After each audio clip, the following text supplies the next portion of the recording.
Mission Walk, India's #1 most advanced rehabilitation and physical therapy center, Manikonda, Alkapur Road.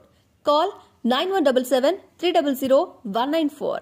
మా branches Hyderabad, Delhi మరియు పూణేలో కలవు. ఎన్నికలు ముగిశాయి. ఇంకా ప్రజలందరూ కూడా మొత్తం రాష్ట్రం అంతా కౌంటింగ్ ప్రక్రియ కోసం ఎదురు చూస్తున్న పరిస్థితి. ఈ నేపథ్యంలో ఆయా పార్టీలు, ప్రధాన పార్టీలు కూటమి, ఇటు వైఎస్ఆర్ కాంగ్రెస్ పార్టీ ఎన్నికల ఫలితాలపైన ఎవరి అంచనాల్లో వాళ్ళు ఉన్నారు. అయితే ఈ ఎన్నికల ఫలితాలకు సంబంధించి, అలాగే ఎన్నికల సందర్భంగా జరిగిన ఘటనలు, హింసకు సంబంధించి మనతో మాట్లాడడానికి సీనియర్ నాయకుడు సి రామచంద్రయ్య గారు మనతో ఉన్నారు. అన్న, చెప్పండి. ఎన్నికలు అయిపోయినాయి, కౌంటింగ్ జూన్ 4th జరగనుంది. ఈ పరిస్థితిలోని ఈ మధ్యకాలంలో 20 రోజులు గ్యాప్ ఉన్న పరిస్థితి, ప్రస్తుతానికి అయితే 17 రోజులు గ్యాప్ ఉంది. ఈ పార్టీలు ఏవైతే ఉన్నాయో, ప్రధాన పార్టీలు, మీరు కూటమి అలాగే వైఎస్ఆర్ కాంగ్రెస్, ఎవరికి వాళ్ళు అంచనా వేసుకుంటున్నారు? ఎలా ఉండబోతున్నాయి ఫలితాలు? ఏంటి సీనియర్ రాజకీయ నాయకుడిగా, రాజకీయ పరిజ్ఞానం వ్యక్తిగా మీ అంచనాలు ఏంటి? అంటే ఇప్పుడు దీని గురించి గొప్పగా చెప్పుకోవటం, తక్కువగా చెప్పుకోవటం ఎవరికి ఏం లాభం లేదు, అసలు లేదు. బాక్స్లో నిశ్చిప్తంగా ఉండదు ఓటు. రేపు కౌంట్ చేస్తే రిజల్ట్స్ బయటపడతాయి. ఇప్పుడు లేనిది నిజం చెప్పుకోవటం, లేకుంటే ఉండేది తక్కువ చేసి చెప్పడం ఏం ప్రయోజనం లేదు. ఎందుకు అంత ప్రయాసపడతాం కదా, దానికి ఎంత కొన్ని అర్థం కాని సమస్యలు ఉన్నాయి దానికి. ఈ కాంటెంపరీ పొలిటికల్ సీనియర్ వ్యక్తిగా, సీనియర్ రాజకీయ నాయకుడిగా దాదాపు 5 దశాబ్దాలు, 50 సంవత్సరాల రాజకీయ ప్రస్థానం ఇది. అంటే ఎన్నికల సరళి జరిగిన తీరు, ఎందుకంటే ఎప్పుడు లేని విధంగా ఆంధ్రప్రదేశ్లో ఈ ఎన్నికల్లో 81% పైబడి పోలింగ్ నమోదైంది. అంటే ఇది ఎవరికి ఈ అంచనాలు ఎలా ఉంటాయి? ఈ వైసీపీ చెప్తున్నట్టు మహిళలంతా మా వైపు ఉన్నారు, బిలో పావర్టీ మా వైపు ఉన్నారు అన్న సందర్భంలో ఈ ఫలితాలు విశ్లేషణ ఎలా ఉండబోతుంది? మీ అంచనాలకు ఏమని మీరు అంటారు? ఇప్పుడు పర్సెంటేజ్ ఆఫ్ పోలింగ్ ఎక్కువగా ఉన్న సందర్భం ఎప్పుడంటే ప్రభుత్వం పైన వ్యతిరేకత ఉన్నప్పుడు ఎక్కువ వస్తుంది.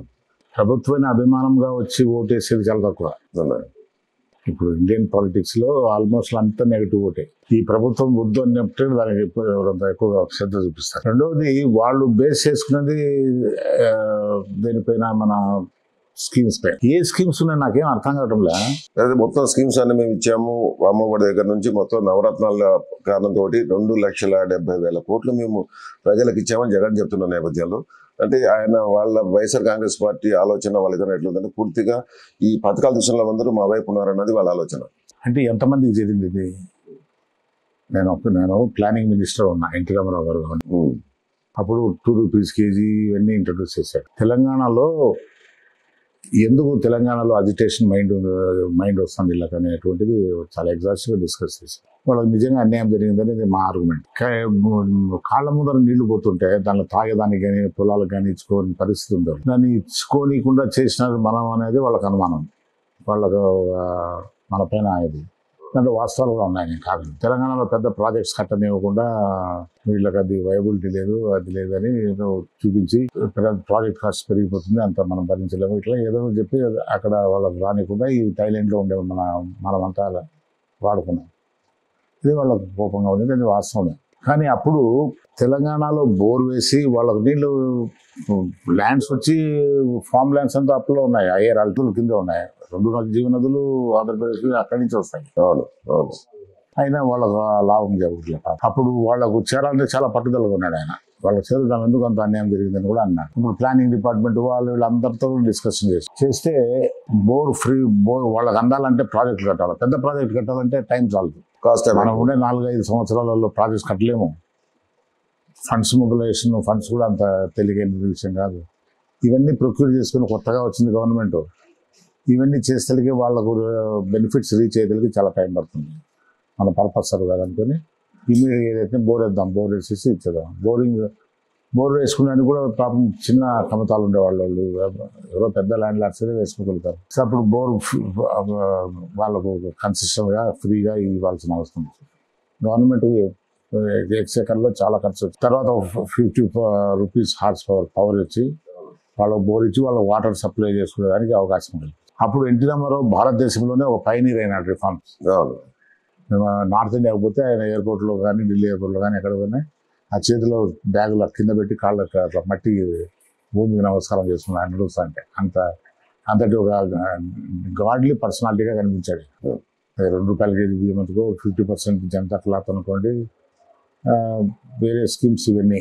కానీ మేము బాగా ఆలోచించి అది మోస్ట్ బ్యాక్వర్డ్ డిస్ట్రిక్ట్ అయినా కన్నా ఏది మహబూబ్ నగర్లో పెట్టాం. జయపాల్ రెడ్డి కాదు ఆయన జయపాల్ రెడ్డి గారి గ్రామం విలేజ్ అది డిస్ట్రిక్టే.